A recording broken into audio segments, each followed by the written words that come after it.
So you've attempted to position into Bitcoin or alts more times than you can count. Fueled by Twitter FOMO and the hope you catch the bottom, you spend longer each day browsing charts, looking at your phone and being unproductive, bordering on unhealthy addiction. A thread by Cold-Blooded Schiller on Twitter. Ranges like we're experiencing at the moment are designed to fuck you around.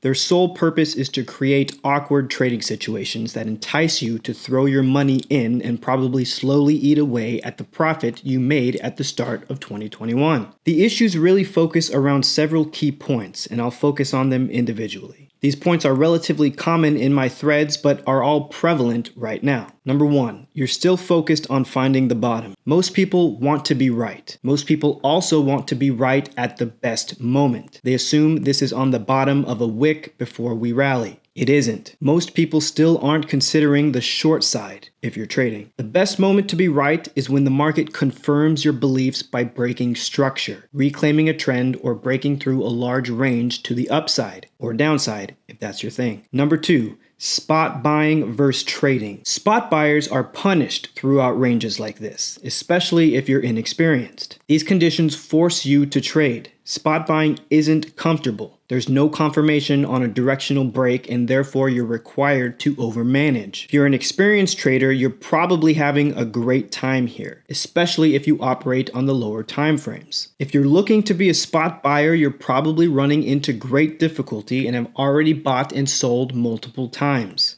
Let the market tell you when it's ready by breaking out of the range, by giving you some form of concrete signal that the conditions have changed and your capital should now be exposed again. Patience and survival is key, and you'll hear this often, but it's so true.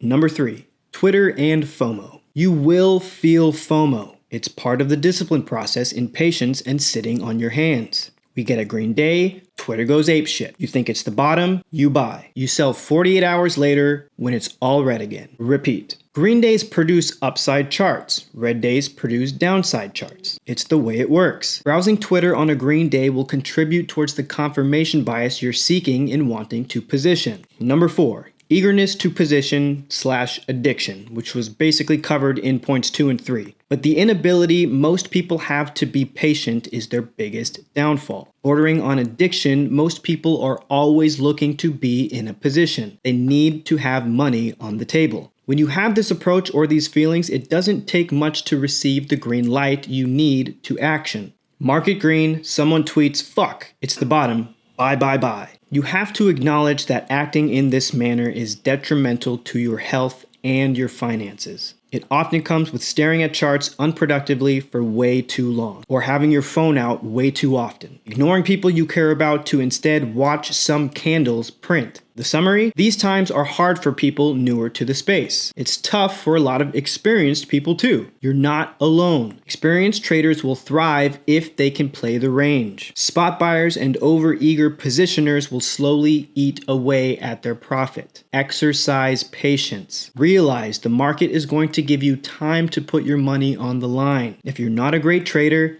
admit it. Stop trading and preserve your capital for conditions that suit you better. If you're learning to trade, do it with small money values. Use this time to practice range-bound trading with smaller amounts of capital at risk that don't hurt you but still scratch the itch. If you're positioning because you find yourself addicted but don't want to admit it, stop. Just fucking stop. The spiral becomes keep spending and losing money until you up your leverage and lose even quicker. What's important is that you recognize when the conditions change, like they did at the start of the bull run, like they did when we sold off 50% and entered this range. Adapt. Absorb the information here and think about how you've been performing. Be honest with how you feel mentally. Be honest if you struggle to not be in a position. Be honest if you're not a trader. Good conditions for you will come again, but only if you survive. Again, this was a reading of a Twitter thread by Cold-Blooded Schiller on Twitter. Go give him a follow and have yourself a great day.